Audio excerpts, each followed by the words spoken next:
Okay, let me conclude with just a couple of remarks about industry analysis.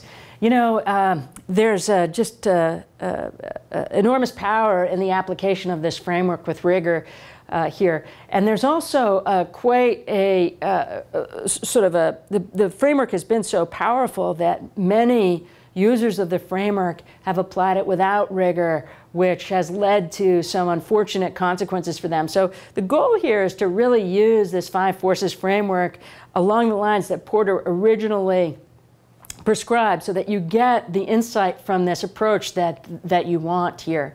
Most industries are slow to change over time, and then when they finally build up enough pressure, they go through a complete transformation. And frequently people will call that a punctuated change or a disrupted change.